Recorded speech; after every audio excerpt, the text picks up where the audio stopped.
जो हमारे दूर दराज په سرحدي سیمو کې چې زموږ لرې پرتې سیمې دي ځینې بریدونه شوي دي.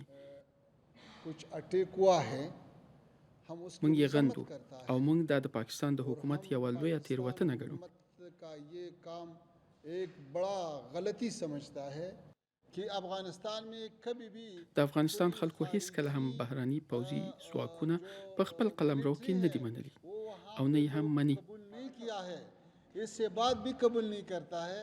तो ये हमारा फैसला دا زموږ پریکړه ده چې افغانستان یو آزاد او خپلواک هیواد دی او له دې وروسته به هم آزاد او خپلواک پاتې شي.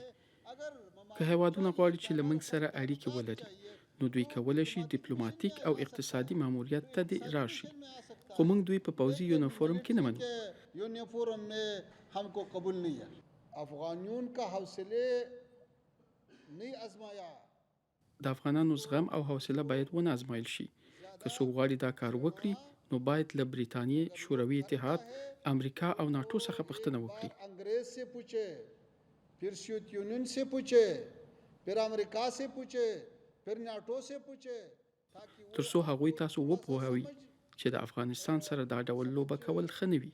समझाए कि भाई अफगानिस्तान के साथ ऐसा खेल करना ये अच्छा नहीं है.